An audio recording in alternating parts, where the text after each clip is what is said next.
ഇതൊരു tourniquet machine ആണ്. Tourniquet machine എന്തിനാ യൂസ് ചെയ്യാന്ന് വെച്ച് കഴിഞ്ഞാൽ നമ്മൾ സർജറി ചെയ്യുമ്പോൾ ഓപ്പറേഷൻ തിയേറ്ററിൽ ഉപയോഗിക്കുന്ന ഒരു മെഷീനാണ്. സർജറി ചെയ്യുന്ന സമയത്ത് നമുക്ക് ബ്ലഡ് ബ്ലോക്ക് ചെയ്യാൻ വേണ്ടിയിട്ട്, അതായത് നമ്മൾ ഒരു ഓർത്തോ സർജറി അല്ലാതെ പ്ലാസ്റ്റിക് സർജറി ഒക്കെ ചെയ്യാന്ന് വിചാരിക്കും. ജസ്റ്റ് ഇപ്പൊ നമ്മൾ കയ്യിൽ ഇവിടെ സർജറി ചെയ്യുന്നതെന്ന് വെച്ചാൽ ഇവിടെ വെച്ചിട്ട് നമുക്ക് അതിന്റെ സർജറി ചെയ്യുന്നതിന്റെ മുകൾ ഭാഗത്തായിട്ട് നമ്മൾ ബ്ലഡ് ബ്ലോക്ക് ആക്കും. അപ്പോൾ ഈ ടൂർണിക്കറ്റ് കഫ് കണക്ട് ചെയ്തിട്ട് ഒരു പ്രഷർ ചെയ്തിട്ടാണ് ഇവിടെ ബ്ലഡ് ബ്ലോക്ക് ആക്കുക. അതിനു വേണ്ടി ഉപയോഗിക്കുന്ന ഒരു ഡിവൈസ് ആണിത്.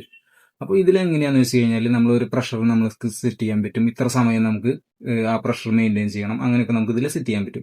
അതനുസരിച്ചിട്ട് നമ്മൾ കപ്പ് നമുക്ക് എവിടെയാണോ വെക്കേണ്ടതെന്ന് വെച്ചാൽ അവിടെ വെച്ച് കഴിഞ്ഞാൽ അവിടെ വെച്ച് കപ്പ് നല്ല പ്രഷറിലാക്കിയിട്ട് അവിടുത്തെ ബ്ലഡിനെ ബ്ലോക്ക് ചെയ്യും. ഇതാണ് ചെയ്യുന്നത്. ഈ ടൂർണിക്കറ്റ് മെഷീൻസ് സിംഗിൾ ടൂർണിക്കറ്റും വരുന്നുണ്ട്, ഡബിൾ ടൂർണിക്കറ്റും വരുന്നുണ്ട്. ഈ മെഷീൻ സിംഗിൾ ടൂർണിക്കറ്റ് ആണ്. സിംഗിളും ഡ്യുവലും തമ്മിലുള്ള വ്യത്യാസം എന്താണെന്ന് വെച്ച് കഴിഞ്ഞാൽ ഡ്യുവലിൽ അറ്റ് എ ടൈം 2 കഫ് നമുക്ക് കണക്ട് ചെയ്യാൻ പറ്റും. സിംഗിൾ ആകുമ്പോൾ ഒരു കഫ് കണക്ട് ചെയ്യാൻ പറ്റുള്ളൂ, ഒരു ട്യൂബ് ഉണ്ടാവുള്ളൂ. ഇത് നമുക്കൊരു സർവീസിന് വന്നിട്ടുള്ള ഒരു മെഷീനാണ്.